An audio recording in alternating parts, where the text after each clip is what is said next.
तो hello students, chapter first का part 7 लेकर आया हूं आपके सामने। आज हम पढ़ने वाले हैं इसमें वैद्युत द्विध्रुव के कारण अच्छी स्थिति में वैद्युत क्षेत्र की तीव्रता के लिए व्यंजक किस प्रकार प्राप्त करते हैं, बहुत ही आसान तरीके से समझेंगे। काफी महत्वपूर्ण डेरिवेशन होने वाला है बच्चों, ठीक है। तो थोड़ा सा डायग्राम आपके सामने मैंने बना दिया और थोड़ा थियोरेटिकल पोर्शन था वो लिख दिया है, ठीक है। अब आगे शुरू करते हैं कि देखिए, माना कोई वैद्युत द्विध्रुव ए बी है, थोड़ी ये बात लिख लेते हैं इसमें, ठीक है, जिसके दोनों आवेशों के बीच की दूरी 2l है। अब वैद्युत ध्रुव होता है एक प्लस आवेश होता है, इसमें एक माइनस का होता है। बराबर बराबर विपरीत बराबर और विपरीत प्रकृति वाले होते हैं। तो एक माइनस का क्यू आवेश है, प्लस का क्यू आवेश है, एक दूसरे से अल्प दूरी पर रखे हैं। तो हमने कहा माना कोई एक वैद्युत ध्रुव ए बी है जिसके दोनों आवेशों के बीच की दूरी 2l है। यह एक ऐसे माध्यम में रखा है जिसका परावैद्युतांक k है, ठीक है।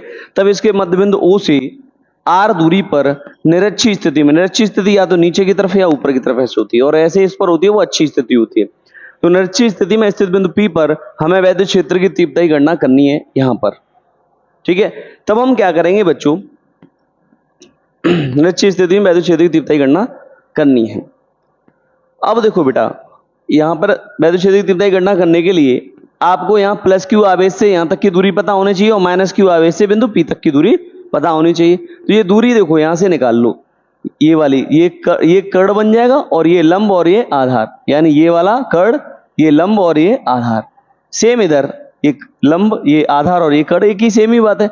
तो मैं अगर यहाँ से कर्ण ये डिस्टेंस निकालूं तो यहाँ से बेटा कर्ण का स्क्वायर बराबर लंब का स्क्वायर प्लस आधार का स्क्वायर, इस वाले फॉर्मूले से, ये आप सब जानते हैं पाइथागोरस प्रमेय। तो आप यहां से क्या करेंगे, कर्ण का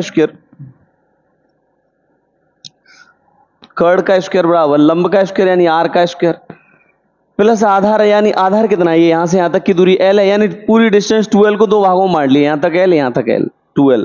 तो ये l का r स्क्वायर और ये l का स्क्वायर, तो k बराबर आ जाएगा बच्चों रूट में r square plus l square, यानी जो ये डिस्टेंस है वो ये है रूट में r square plus l square. ये जो दूरी है हमें ये प्राप्त हो गई।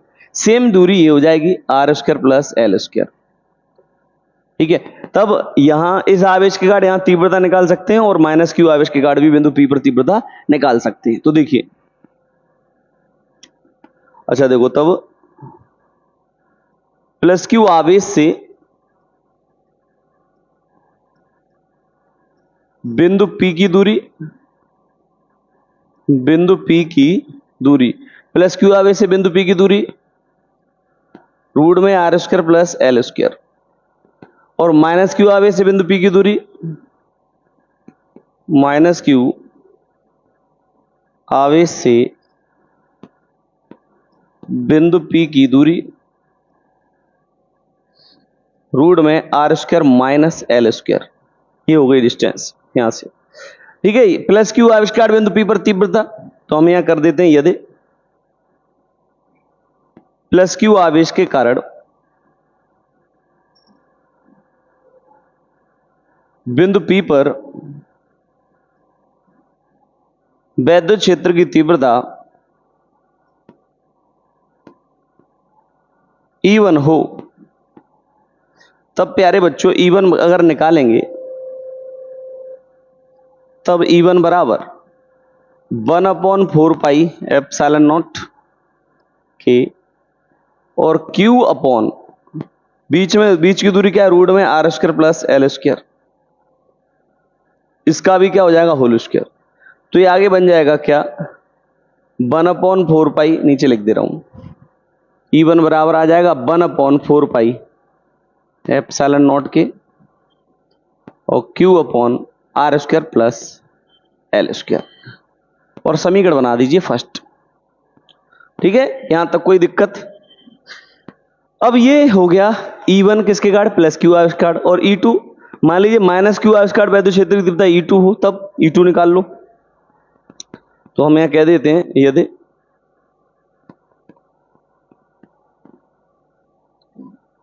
यदि माइनस क्यू आवेश के कारण बिंदु P पर वैद्युत क्षेत्र की तीव्रता क्या हो, E2 हो, क्या हो बच्चों, E2, ये E2 हो, तब E2 अगर निकालेंगे तो प्यारे बच्चों E2 बराबर 1/4 पाई एप्सिलॉन नॉट के, और Q अपॉन रूट में, यानी यहां पर तीव्रता निकालेंगे तो माइनस क्यू आवेश से। अच्छा देखो, वैद्युत क्षेत्र की तीव्रता निकालते तो माइनस प्लस चिन्ह नहीं लेंगे, माइनस प्लस चिन्ह बस डायरेक्शन बताते हैं। तो ये इसके कारण यहाँ तीव्रता देखेंगे तो इस बिंदु पर आवेश की ओर होती है, तो 1/4 पाई एप्सिलॉन नॉट के Q अपॉन बीच की दूरी क्या है, रूट में R square plus L square, और इसका क्या हो जाएगा, इस होल स्क्वायर, इससे ये कट जाएगा तो बचेगा क्या, E2 बराबर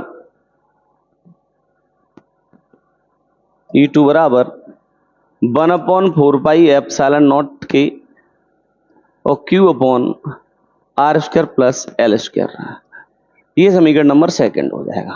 ठीक है, अब देखो ये समीकरण E1 और E2 के मान हमने निकाल लिए, ये भी 1/4 पाई एप्सिलॉन नॉट के Q upon R square plus L square है, और E2 का मान भी सेम निकला है। ठीक है, अब यहां देखें आप, अब बिंदु P पर वैद्युत क्षेत्र की दो दिशाएं तो नहीं हो सकती भाई, किसी भी बिंदु पर एक जगह पर वैद्युत क्षेत्र दो दिशाओं में तो नहीं हो सकता, क्योंकि वैद्युत क्षेत्र एक सदिश राशि है। तो E2 और ये E1 दो दिशाएं हो गई, तो इनको दो घटकों में वियोजित कर लेते हैं बच्चों। क्या कर लेते हैं, दो घटकों में बांट लेते हैं, दो घटकों में वियोजित कर देते हैं इसको। ठीक है, तो कैसे वियोजित करते हैं, अब यहां से देखो, इसे दो घटकों में वियोजित कर लेंगे। देखो यहां देखिए, देखो ये E1 का एक ऊर्ध्वाधर घटक ऊपर की तरफ, ऊर्ध्वाधर घटक को E1 sin थीटा लिया जाता है, तो E1 sin थीटा हो जाएगा, और क्षैतिज घटक E1 का, जैसे ये है इस डायरेक्शन में, तो ऊर्ध्वाधर और ये क्षैतिज हो जाएगा, तो हो जाएगा E1 cos थीटा। E1 को दो घटकों में बांट दिए, E1 sin थीटा और E1 cos थीटा। ऐसे ही E2 को भी दो घटकों में बांट देंगे, तो इसका ऊर्ध्वाधर घटक ये नीचे की तरफ आएगा, तो ये ऐसे आएगा, तो इसको करेंगे E2 sin थीटा, ये नीचे की तरफ आ जाएगा, और क्षैतिज इसका ये वाला आ जाएगा इधर साइड में, तो ये हो जाएगा E2 cos थीटा। यानी E2 को दो घटकों में बांट दिया, E2 sin थीटा और E2 cos थीटा। ऐसे ही E1 को दो घटकों में बांट दिया, E1 sin थीटा और E1 cos थीटा। ठीक है, ये हुई बात। अब जब इसे दो घटकों में बांट देते हैं तो आप ये देखेंगे समीकरण फर्स्ट व सेकंड से E1 और E2 दोनों, देखो E1 sin theta E2 sin theta को अगर देखें तो यहाँ पे E1 और E2 देखें, E1 की वैल्यू और E2 की वैल्यू दोनों सेम सेम है। ठीक है, तो E1 sin थीटा और E2 sin थीटा, E1 की वैल्यू E2 के बराबर है, तो sin थीटा बराबर है ही है भाई, sin थीटा तो sin थीटा बराबर है, और E1 E2 बराबर है, तो ऊर्ध्वाधर घटक दोनों बराबर हैं, इस हिसाब से E1 की वैल्यू और E2 की वैल्यू सेम है, तो ऊर्ध्वाधर घटक E1 sin थीटा और E2 sin थीटा दोनों बराबर बराबर हो जाएंगे और विपरीत दिशा में हो जाएंगे।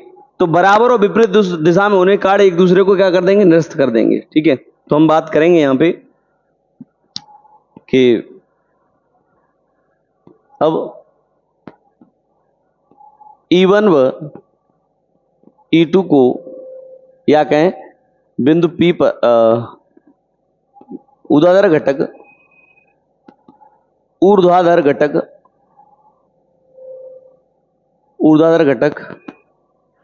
E1 sin थीटा तथा E2 sin थीटा बराबर व विपरीत दिशा में होने के कारण, विपरीत दिशा में होने के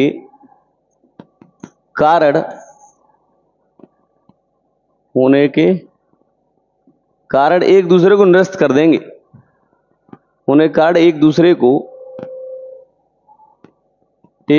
को क्या कर देंगे, निरस्त कर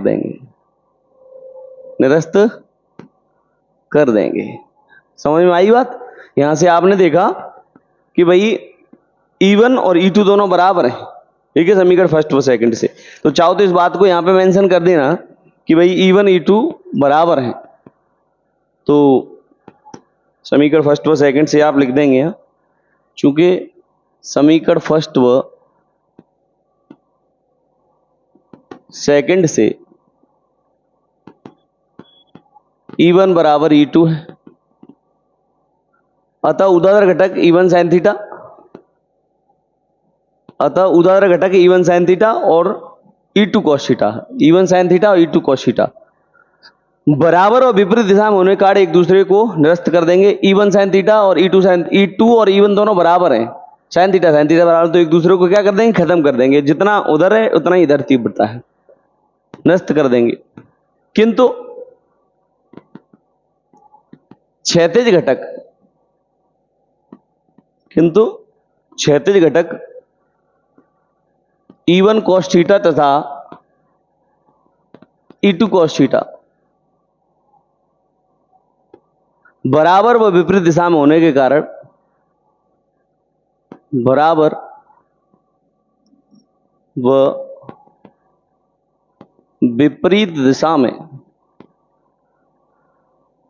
के कारण जुड़ जाएंगे। समझ में आया बेटा? जैसे यहां से देखो, ये E1 sin थीटा E1 और E2 sin थीटा एक दूसरे को निरस्त कर देंगे, यानी ये और ये बराबर होने का खत्म कर देंगे दूसरे को, लेकिन ये सेम डायरेक्शन में तो जुड़ जाएंगे, E1 cos थीटा और E2 cos थीटा, ठीक है, जुड़ जाएंगे। तब बिंदु P पर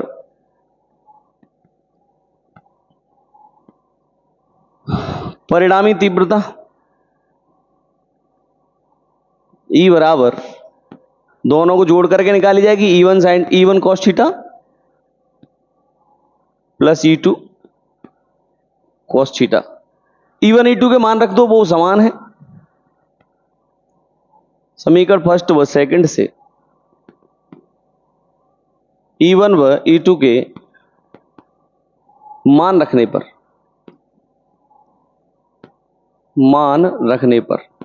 मान रख दो इनके, तो यहां से लिख देता हूं E बराबर, E1 की वैल्यू है 1/4 पाई एप्सिलॉन नॉट के Q upon R square plus L square into cos theta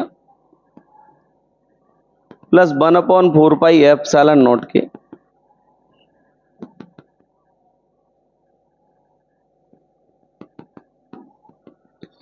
Q upon R square plus L square into cos theta. ये 1/4 पाई एप्सिलॉन नॉट के Q अपॉन रूट में R square plus L square cos theta plus 1/4 pi epsilon not के Q upon R square plus L square into cos theta. ये दोनों यहां से E1 और E2 की वैल्यू लगा दी है इस जगह से, यहां से E1 की वैल्यू और यहां से E2 की वैल्यू।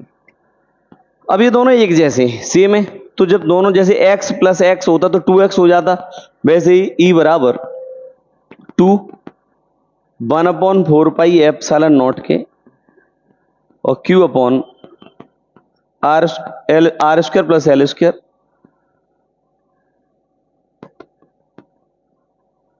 ठीक है, और इंटू cos थीटा।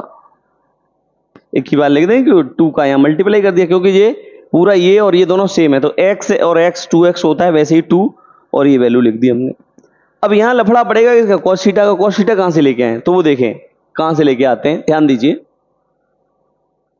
ये थोड़ा ऊपर कर देते हैं। E बराबर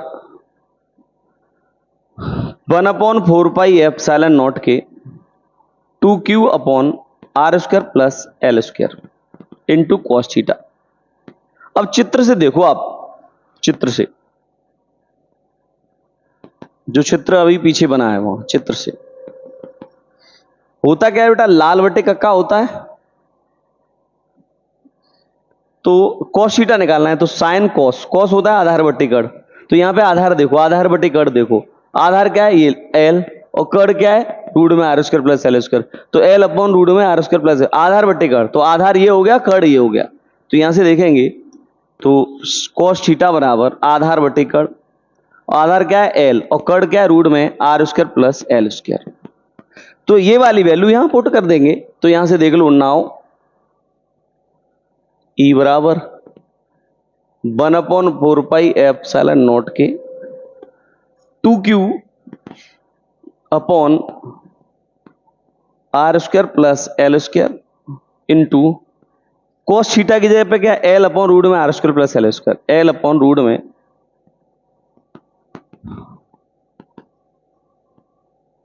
are square plus L square.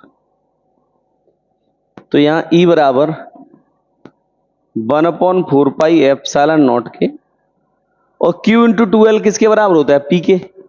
तो P अपॉन ये हो जाएगा R square plus L square, और ये रूट का मतलब होता है आधी घात, तो R square plus L square की पावर 1/2।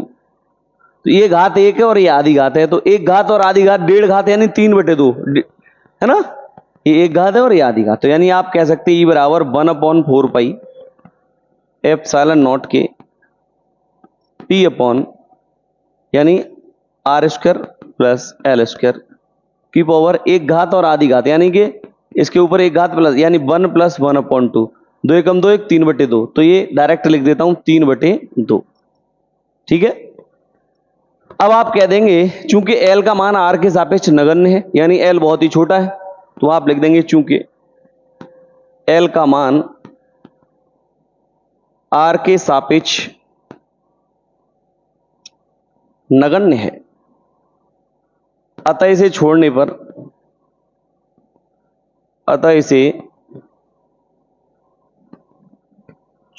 तो छोड़ देंगे बच्चों, तो छोड़ेंगे तो क्या होगा,